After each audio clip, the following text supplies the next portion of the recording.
هاي سكول تخطى زانتا صحاف درقن يعقوب داوود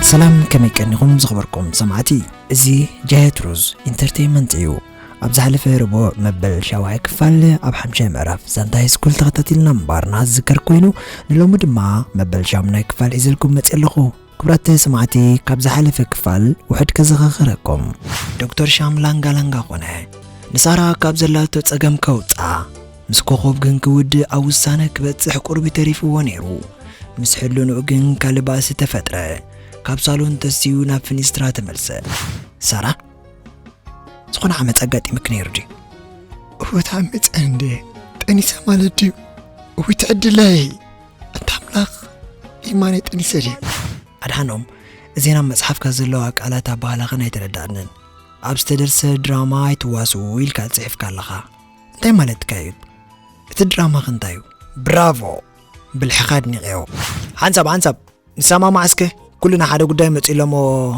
ناب حدا نتاكب احوات بحر تخفيت له كبقاسينا كلهم تحواقفهم حقسهم قلصو تقطري غناكه وصان كلو كن عرفتي هبوم زقنه امونغولي باويان زنبره وق داغماي تخفته زنبرو مخزنون بتخسي كبسع جمره ابزينا بتينا نيرنا صوت المبل شمنا كفال اب حمشه معرفكه انت يكون حزلنا يلو اسكي حاورنا نكتاتل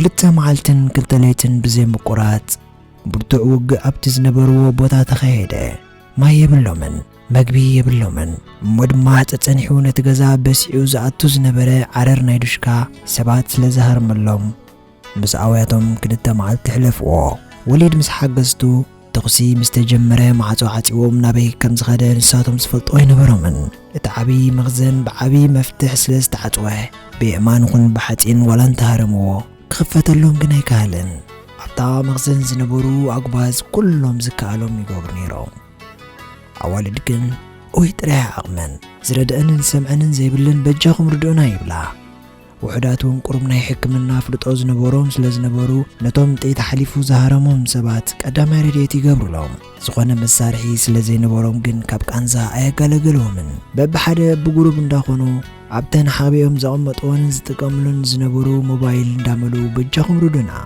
احواتكم نموتالنا يبلو بزح سؤلهم محبراوي مرخبيتات فاحلو سبقن وحدي دنقصلهم املاخ مواصتي يفترلكم يبلهم قالي دما حرايكونكم من اديهم دو خاب هاجركم وصيلكم يبلهم ناتهم فيديو ابزح كبصح بزح رداي كرخبو زغباهم ون زتقمن زيتقمن شيرن بوستن كغبر زوعل بتدسهم زنبرو بوتا زحلفه ولدهم نقانزهم شلاليلون دحلفه قالي دما بشموم انداشقطه نتغيزي زتقملو سب تزيكوينو ناتهم زرد سباي نبرن دحر خلت معلتي تخص الزق مسبله هوتو كوت غريفوم زخده وليد ገንዘቡ ቁጥር ደበኽ በሎም በይንዋይ መጽም ክልተ ዓበይቲ መካይን ሒዙ ብለይቲ ካብቲ ዝነበርዎ መኽዘን ወሲዱ ኣብ ገምገም ባሕሪ ናብ ሓደ ሰብኣይ ሸይጥዎም ተመልሰ ብዛዕባቶም ጥይት ዝሃረሞምን ብጥሜትን ጽምን ተሰኒፎም ዝነበሩ መሳኪን ኣሕዋቱ ግን ኣይሓሰበን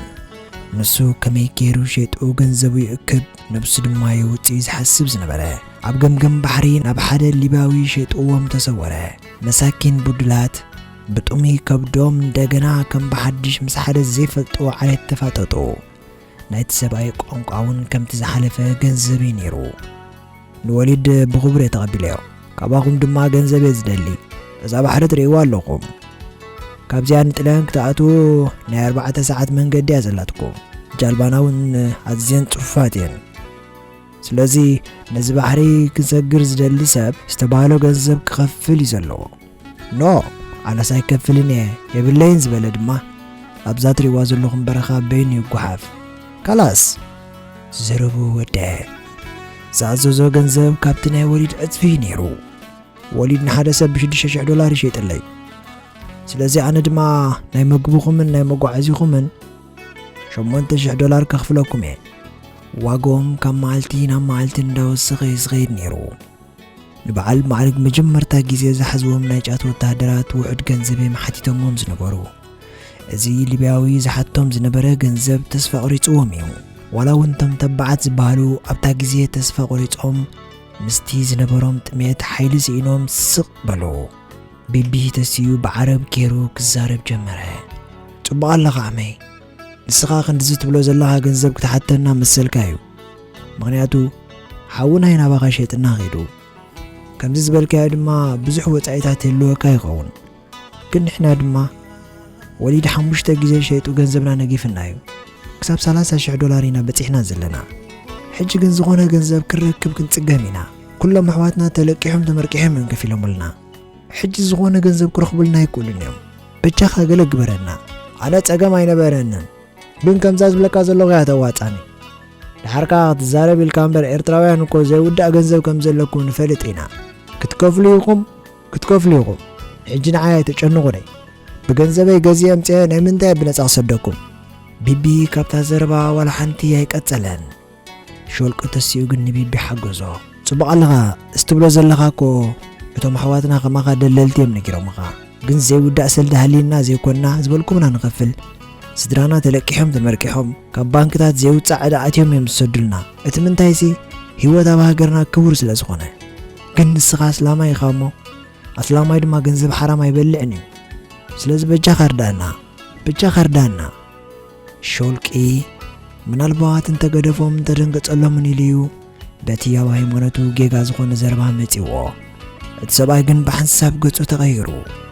ገንዘብ ሓራም ምስ በሎ ካብ ዝነበሮ ብናሪ ናብ ሾልቂ መጺኡ በቲ ገጅፍ ጉንቦ ኢዱ ገይሩ ንሾልቂ ጉንድእ ዝንላህሞ።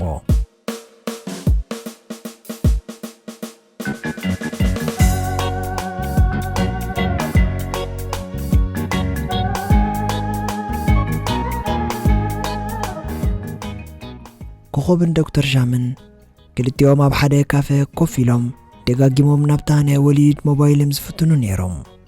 ድሕሪ ኮኸብ ናብ መሬት ምውዳቓ 3 መዓልቲ ኣይደቀሱን። ኮኸብ ብተደጋጋሚ ተኣውያት ኣሕዋታ ብፌስቡክ እያ ነይራ። ኣብ ሊብያ ኩናት ከም ዘለውን ፈሊጣ ድቃሳ ይወሰዳን ከም ጽልልቲ እያ ተሰሪሓ። ዶክተር እተን 2 መዓልቲ ኣይተፈለያን። ምክንያቱ ገለ ሓደጋ እውን ክወርዳ ይኽእል እዩ። ነዊሕ ሰዓታት ትበኺዮ ከኣኽላ ብዘይ ምቁራጽያ እውን ናብታ ቴሌፎን ትፍትን ነይራ። ዶክተር እውን 3 መዓልቲ ስራሕ ኣይከደን። ልክዕ ከማይ ተረቢሽ ነይሩ። ኮኸብ ሽም 3 ሰባት እያ ሰሚዓ። እቲ ሓደ ቢቢ ወላድያ እዩ። እቲ ሓደ ድማ ብፍቕሪ ጸልልቲ ዝሰርሓ ማዕርግ። እቲ ሓንቲ ድማ ኣብ ጨረታ ፍቕሪ ዝሰዓረታ ሄርሞን። ናይ ማዕርግን ቢብን ድንጋጸ ነይርዋ። ናይ ሄርሞን ድማ ከቢድ ቅንኢ። ኣብቲ ጸላም ክልቲኦም ጥዑም ምንባርን ፍቕርን ይሕልፉ ኣለዉ ኢላ ትግምት እምበር ከቢድ ሽግር ይሕልፉ ከም ዝነበሩ ኣበይላቶ። ንማዕርግ ባዕላ ካብ ሄርሞን ፈላልያቶ ክተበቅዕ ንዶክተር ሻም ስለ ዝረኸበት ንገንዘቡ ኣፍቂራ ንማዕርግ ሓንቲ መዓልቲ እውን ኣይሓተተትሉን። ካብ ሄርሞን ተፈልዩ ኢላ እንዳገመተት ነታ ቅድሚ 5 ዓመት ናይ ፍቕሪ መስዋዕቲ ዘራየታ ሄርሞን ቀነትላ። ካብ ፀዋ ክንደይ ሽግር ሓሊፋ ንማዕርግ ክትመጾ ዚዓጠጣ ሄርሞን ሕጂ እውን ምስ ተበገሰ ባዕላ ኣርኪባቶ ትኸውን ዝብል እምነት ነይርዋ። እቲ ሓቂ እውን ንሱ እዩ ነይሩ። ሄርሞን ፈቃር ስለ ዝኾነት ሓይሊ ኣምላኽ እዩ ኣብ ጎኒ ማዕርግ ከም ትበጽሕ ዝገበራ። ኮኸብ ኣብ ዓሚቕ ሓሳብ ከላ ሻም ሃሎ ወሊድ ዲኻ ክብል ሰምዐቶ። ብስምባደ ካብ ዝነበረቶ ሓፍ በለት። ሰሪሓትልካ ማዕርግ ዝበሃል ቃሉ ደምሰኻ ብሎ ከም ዘሎ ፈሊጣ ኸላ እንደገና ሕቶ ቅረበት። ዶክተር ኣይመለሰላን። ጉዳይ ሰላምቶ ጥራይ ገበረ። ወሊድ ሓወይ ብቐዳማይ ኣይተሓዘለይ ቴሌፎነይ ኣቆጣጽያትኒ እንታይ ከም ዝኾነ መስመር ይኣብኒ። ወሊድ ሻም ከም ዝኾነ ፈሊጥዎ እዩ። ሓሽሽ እንዳወሰደ ብዋልድ ተኸቢቡ ብብዙሕ መስተ ተሰኒፉ ዝዛረቦ ነይሩ። ኣብ ኩሉ መራኸቢ ሜድያታት ኩሉ ሰብ ወሊድ ከም ዝገበረና ከም ዝበዲልና ዝብል ተግባራት ናይ ወሊድ ይወፅእ ስለ ዝነበረ ነቲ ቪድዮታት እንዳራያ ብከቢድ ጭንቀት ይወዲቑ። እቲ ኩሉ ዝረኸቦ ገንዘብ ዋላ ሓንቲ ቁም ነገር ኣይገበረሉን። ቀንዲ ዘጨንቆ ዝነበረ ድማ ኣነስ ነዊሕ ዓመት ኣብዚ ሕማቕ ስራሕ ሰሪሐ ሚልዮናት ገንዘብ እውን ረኺበ። ሕጂ ግን عشات حزة تريفة زلغو زغل ገንዘበይ ናበይ ኸይዱ ኣይ ምስ ሰብ ተፈቂረሉ ዓይን ነብሰይ ዓልየሉ ሮማይ ዝብል እምነትን ወሊድ ነይርዎ መዝተውን ሙሉ መዓልትን ሙሉ ለይትን ዝጫማለቕ ብዘይካ ናይቶም ኣብ ገምገም ባሕሪ ሸጥዎም ዝመፀ ገንዘብ ካልዋል ሓንቲ ገንዘብ ኣይነበሮን ክንደይ ዓመት ዝረኸቦ ገንዘብ ኣብ መስተን ኣብ ምንዝርናን ይዝሕልፎ ሻም ሓቅኻ ኣለኻ ክትረኽባ ነይርካ ኣጋጣሚ ኣነ ንዓ ከውፃልካ ካብ መኽዘን ምስ ወፃኽዋ ኩናት ተኸፊቱ በቃ ኩሉና ፋሕፋሕ ኢልና ግን ሕጂ ኩሎም ምሳይ ኣለውን ኣነ ናብ ዩኔሳር ረኪበ እየ ብቴሌፎን ግን ክትረኽባ ትኽእል ኢኻ ወሊድ ከምዚ ኢልዎ ናይቲ ዝሸጠሉ ሰብኣይ ቴሌፎን እውን ዶክተር ሻም ሰዲድሉ ዶክተር ሻም ወሊድ ሓቂ ዝዛርብ ዘሎ መሲልዎ ኣመስጊኑ ቴሌፎኑ ዓፂዩ ናብቲ ዝተባሃለ ሰብኣይ ደወለ ሃሎ ከመይ ውዒልካ ዶክተር ብትግርኛ ተዛሪቡ እቲ ሰብኣይ ግን ብዓረቢ ይመልስሉ ንቢቢ ምልክት ገይሩ ፀውዖ ቢቢ ጽቡቕ ዓረብ ክዛረብ ስለ ዝረኣዮ ንቢቢ ክትርጉም ኢሉ ይፀዊዕዎ ቢቢ ብጉያ መፂኡ ቴሌፎን ተቐበላ ሰላም ዝሓወይ መን ክብል ኣነ ሻም ይበሃል ምሳኹም ሳራ ትበሃል ጓል ኣላ ድያ ካብ ወሊድ ዝመፀኹም ዲኹም ከ ወወ ጽቡቕ ኣለኻ ንሕና ናይ ወሊድ ኢና ኣበይ ኣለኹም ድዕሉ ናብ ሓደ ሊባዊ ሸጥና ዘሎ እቲ ሰብኣይ ንቢቢ ኣፍጢጡ ይጥምቶ ነይሩ ቢቢ ድማ ብዓረብ ገይሩ ኣሕዋትዩ ከውፅእ ደልዩ ዝበልካን ገንዘብ ክኸፍለ ይብለካ ኣሎ ምስ በሎ 8,000 ስደድ በሎ ጥራይሉ ቋንቋ ገንዘብ ተዛረበ ስምዓኒ ሙዛሕወይ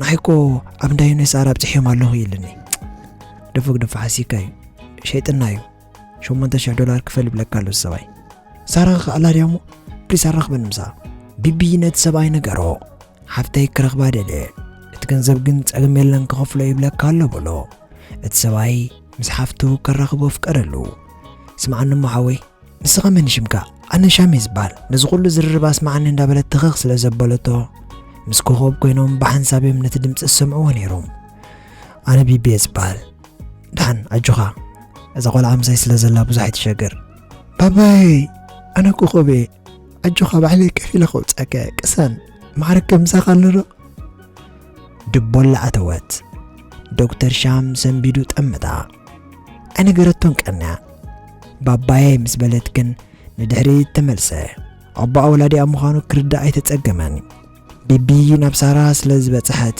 ቴሌፎን ከረክባ ኢዱ ክሰድድ ምስ በለዩ ኣነ ኮኸቤ ዝብል ድምፂ ሰሚዑ ኮኸብ ኢልክኒ ዋነ ኮኸቤ ኣጆኻ ባዕለይ ክኸፍለልከ ኮኸብ ቤን መፂኡ ኣይገደሳን ነይሩ በቃ ክኸፍለልከ ኢላ ግን ቃላትያትሉ ቀንዲ ዕላማ ማዕረግ ምስኡሎ ድየለን ክትፈልጥ እዩ ቢቢ ኣይተዛረበን ቴሌፎን ሳራ ቀበላ ሳራ ምስ ዶክተር ሻም ተራኸበት እቲ ገንዘብ ብዘይ ፀገም ክኸፍለላ ምዃኑ ቃላት ኢላ ዶክተር ሻም ደጊሙ ምስ ቢቢ ተራኸበ ነቲ ሊባዊ ድማ እንዳተርጎመ ነገሮ እቲ ገንዘብ ናበይ ክኸፍሎ ተራረድኡ ኣብ መወዳእታ ቢቢ ምስ ኮኸብ ተራኸበ ኮኸብ ምሳይ ሄርሞንን ማዕርግን ኣለዉ ምስ በላ ባዕለይ ክኸፍለልኩም እየ 16,000 ክሰደልኩም እየ ኣይትጨንቑ በለቶ ሕጂ እውን ካብ ሕማቕ ሓሳብ ኣይወፀትን 16,000 ማለት ናይ ክልተ ሰባት እዩ ክልተ ሰባት ድማ ንሳ ዝሓሰበቶም ማዕርግን ቢቢን ማለት እዮም ብዛዕባ ሄርሞን ኣይሓሰበትን ሄርሞን ዋላ ኣብቲ ቦታ እንተመተት ንዓ ዘገድስ ኣይኮነን ምክንያቱ ንሳ ዘይተለልዮ ክወፀላ ዘይክእል ፍቕሪ ኣብ ውሽጣ ነይሩ እዩ ዓይና ዘዋር ስለ ዝኾነ ግን ዘዝረኣየቶ ወዲ እዚ ይኾነኒ ዶ ይኸውን እንዳበለት ገና ኣብ ኮለልያ ነይራ ቢቢ ኣይመለሰላን እቲ ጉዳይ ኩሉ ስለ ዝፈልጦ ሓራይ ወይኖኖ ከበለ ቴሌፎን ዓፅዩ ኩላቶም ዝተሸጡን ናብ ስድሮም ደው ኢሎም ኣብ ገምገም ባሕሪ ኣለና ምስ በሉ እቶም ሰብ ዕድል ስድሮም ክኸፍልሎም ጀመሩ እቶም ሓገዝ ዘይብሎም ድማ ተፀጊዖም ስቕ በሉ ቢቢ ክትርጉም ፀኒሑ ናብ ማዕረግ ምፅእ ኢሉ ኮኸብ ረኺበያ ፀኒሕ እንታይ ኢልካ ምን ኮኸባታ ዋ ኮኸብ ጓለይ ኮኸብ ረኺብከያ ረኺበያ ሄርሞን ከይትሰምዖም መታን ክልቲኦም ቀስ ኢሎም እዮም ዝዛረቡ ነይሮም ብኸመይ ረኺብከያ እንድዕ በጀኻ ወላ ናይ ሃንደበት ኮይኑ ንፀኒሑ እንታይ ኢላትካ ኣጆኻ ባዕለይ ክኸፍለልኩም እየ ኢላትኒ ንኹሉ ክኸፍሎ ኢላትካ 16,000 ክሰደልኩም እየ ኸማን ኢላትኒ ሄርሞን ምሳና ከም ዘላ ነጊርካ ዳ ነጊራ እሞ ዶ 16 ኢላትካ ማዕረግ ደስ ኣይበሎን ንሄርሞን ካብታ ቦታ ገዲፍዋ ክኸይዱ ውሽጢ ተቐበሎን ካብቲ ጸላም ንኽልቲዮም ከፊሉ ከውጾም ዝኽእል ወላ ሓደ ሓይሊ የለን ክልቲዮም ካብ ክመቱ ንሱ ክወጽሞ ንዓኣ ከፊሉ ክወስዳ ሕማቕ ሓሳብ መጾ ናብ ቢቢ ቅርብ ኢሉ ቢቢ እንታይ ሞ ንግበር 16 ዓይና ንዓኻን ጥራይ እንኳና ከመይ ንገብር ቀዳማይ ጥልመት ኣብ ርእሲ ሄርሞን ፈጸመ ማዕረግ ንዓይን ንዓኻን ምበልዩ ነብሱ ስለ ዝፈተወ እዩ ዝረባውን ቀጺሉ ስለዚ ሄርሞን እንታይ ክንገብራ ንኽእል ልክዕ ከም ጓና እንታይ ክንገብራ ኢሉ ተዛረበ ማዕረግ ዝተወሰነ ደቓይቕ በይኑ ክሓስብ ስቕ በለ ቢቢ እውን ስቕ መሪጹ ምክንያቱ ብታ ሰዓት እቲኣ ንማዕረግ ጽልኢ ቢልዎ ክንዲ ርብዒ ናይ ሄርሞን ፍቕሪ ክህልዎ ይራዩን በቲ ካልእ ድማ እቲ ዝነበርዎ ጸላም ቦታ ኣይኮነን ነፍቃሪትካ ንነብስኻ እውን ክትክሕድ ዝገብር ነይሩ ዓብዱሰላም ትሊባዊ መጺኡ ኣብ ቅድሚኦም ደው ኢሉ ሓራይ በሉ ድሮ 20 ሰባት ከፊሎም እዮም እቶም ካልኦት እውን እንተዳ ከፊልኩም እዛ ተዳልያ ደላ ጃርባ ለንቅና ክነበግሳ ኢና በሎም ማዕረግ ናብ ቢቢ ቅርብ ኢሉ ቢቢ ብዛዕባ እዚ ናይ ኮኸብ ንሄርሞን ኣይትንገራ ኢኻ ሄርሞን ግን ዳሕነት ናተይናትካ እንትኽፈሎ ሸውዓነ ቀስ ገይረ ንሄርሞን ይከረድአ ምስ በሎ ቢቢ ቅጭ መጺዎ ብርእሱ ጥራይ ገይሩ ንቕኒቑ ሓራይ በሎ ብጃኻ ንኹሉ ምጽዋር ከኣልመይ ኣይ ብጃኻ ንኹሉ ክብረት ሰማዕቲ መበል ሸምናይ ክፋል ዛንታ ሃይስኩል ኣብዚ ተዛዚማላ መበል ታሽዓይ ክፋል ረቡዕ ናይ ምሸት ክትቀርበልና ዛንታ ሃይስኩል ንኽትዛዘም ክልተ ክፋላት ተሪፈን ኣለዋ ኣብዘን ተሪፈን ዘለዋ ክፋላት ዛንታ ከመይ ኮን ክኸውን ይኸውን ወይ እውን ኣብ ምንታይ ኮን ትውድእ ትኸውን እስከ ኩልና ክግምትና ንፅሓፍ ክብረት ሰማዕቲ ረቡዕ ብታሽዓይ ክፋል ይረኽበና ክሳብ ሽዑ ግን ኣብ ዘለናዮ ሰላም ጠና ንኽብላትና ሓያል ኩነለይ ዘይተሳሓሪ ንምክራት ብሓድ ፈቲልካ ንሽግርካ ዓቕሊ ርቢሕካ ነዛ ጽባሕ ተስፋ ማዕቢኻ ስግረለይ ፍቕሪ ኣሚንካ ንሽግር ጽገም ንስቓይ እስም ከኣል ምጽማር Ali, hayat var.